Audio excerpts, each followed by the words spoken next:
Assalamualaikum warahmatullahi wabarakatuh. Selamat pagi semuanya. Bertemu lagi kita di sini dalam pelajaran perkembangan pemikiran modern dalam Islam, Universitas Sultan Alji Muhammad Idris Samarinda. Pertama-tama kami ingin mengucapkan beribu-ribu terima kasih kepada dosen pengampu kita, Bapak Amirullah MUD MA, yang telah memberi kami tugas dengan judul Jamiatul Khair dan Al-Irsyad pada kesempatan kali ini. Pada kesempatan kali ini, kami sebagai kelompok 11 beranggotakan 2 orang, saya sendiri Muhammad Salim Said dan rekan saya Adnan Afdal Nur, akan mempresentasikan video yang berdurasi kurang dari 10 menit dengan judul Jamiatul Khair dan Al-Irsyad. Perlu teman-teman ketahui, Jamiatul Khair adalah suatu organisasi yang diresmikan oleh kolonial Belanda pada tahun 1905 yang bertujuan dalam bidang pendidikan.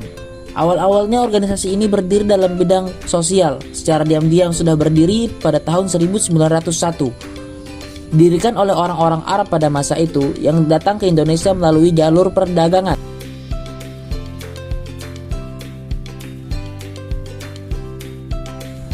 Pada awal mulanya, organisasi ini memang ditujukan untuk bergerak dalam bidang pendidikan. Tapi pada masa saat itu, kolonial Belanda masih melarang untuk bergerak dalam bidang pendidikan. Maka dari itu secara diam-diam didirikan untuk bergerak dalam bidang sosial.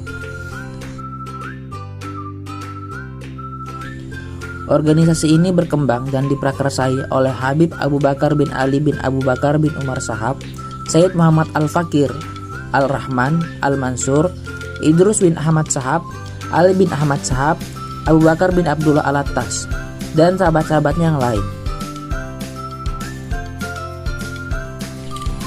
Orang-orang Arab yang datang ke Indonesia lalu menetap dan beranak pinak di Indonesia yang telah mendirikan organisasi Jamiatul Khair memiliki keyakinan terkait patrilineal, yaitu bahwasanya garis keturunan seseorang tergantung kepada anak laki-laki, sehingga dalam hal ini keturunan Rasulullah SAW itu sangat dimuliakan oleh orang-orang Arab, sehingga secara tidak langsung terjadinya sistem kasta dalam pendidikan tersebut. Hal ini berakhir dengan sebuah pemikiran bahwasanya keturunan Rasulullah SAW adalah superior di antara yang lain. Mengesampingkan pandangan Jamiatul Khair terkait patrilineal, Jamiatul Khair berhasil menjadi pelopor bagi sistem pendidikan yang ada pada Indonesia. Sistem pendidikan awal mulanya biasa disebut dengan tarbiyah, ta'dib, dan taklim. Tarbiyah adalah tumbuh dan berkembang, ta'dib adalah pendidikan, dan taklim adalah berbagi ilmu pengetahuan. Ketiganya memiliki definisi yang berbeda, kemudian menghasilkan institusi pendidikan Islam di Indonesia yang terdiri dari pesantren, masjid, dan surau, sebuah perkumpulan atau majelis ilmu. Seiring perkembangan zaman yang ada pada kala itu, Jamiatul Khair mempelopori perubahan sistem pendidikan yang ada. Sebelumnya lembaga-lembaga pendidikan Islam erat kaitannya dengan lembaga-lembaga pendidikan tradisional seperti masjid, surau, dan pesantren. Maka orang-orang Arab melalui Jamiatul Khair memberikan warna baru terhadap pendidikan Islam di Indonesia, khususnya dalam bentuk madrasah.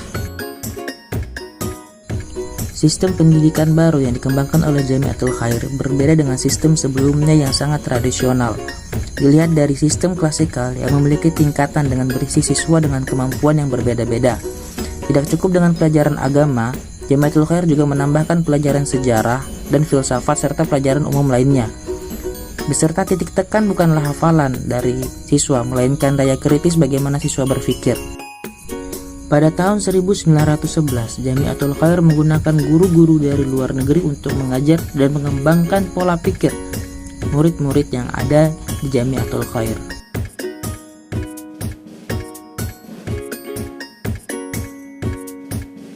Tahun perpecahan. Awal terbentuknya Al-Irsyad. Di sini akan dijelaskan mengenai bagaimana Al-Irsyad berdiri dan bagaimana dia bisa terpisah dari Jamiatul Khair. Tahun perpecahan.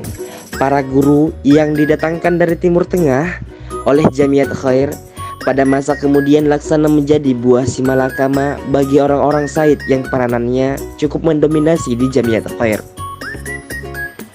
Syekh Surkati adalah orang yang selalu mengajarkan persamaan derajat kepada para murid-muridnya, sehingga ia sangat menentang keras pentakziman atau penghormatan yang berlebihan kepada golongan Said.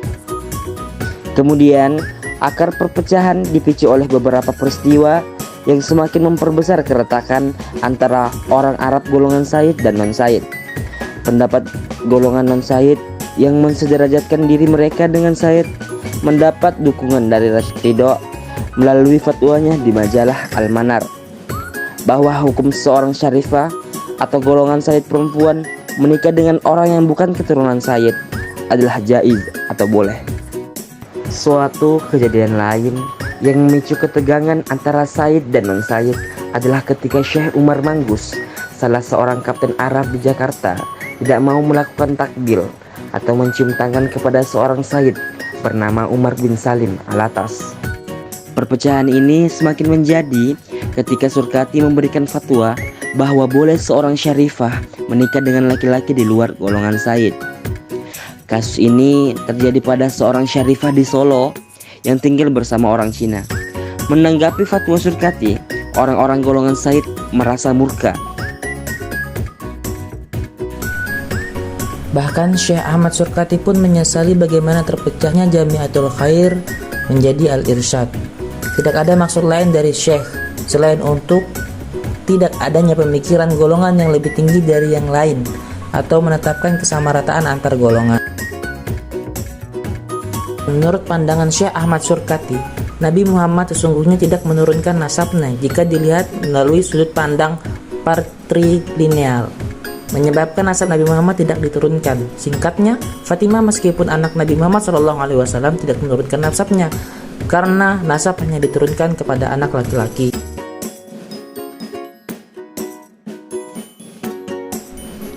Akhir dari perselisihan itu menyebabkan terbentuknya organisasi baru yang menyaingi Jamiatul Khair pada tanggal 11 Agustus 1915 dan diakui oleh Jenderal Belanda. Al-Irsyad dibentuk. Umar Manggus bersama sahabat-sahabatnya mendirikan organisasi yang bernama Al-Islamul Irsyad Al-Arabiyah atau yang sering disebut Al-Irsyad. Organisasi ini pun sama seperti Jamiatul Khair bergerak dalam bidang pendidikan. Hadirnya organisasi baru yaitu Al-Irsyad berdiri bukan untuk meruntuhkan yang lain, namun berusaha menanamkan prinsip baru dan sistem baru dalam pemikiran-pemikiran para mahasantri dan siswa. Dan keduanya berjalan saling berkembang dalam bidang pendidikan sesuai dengan perkembangan zaman.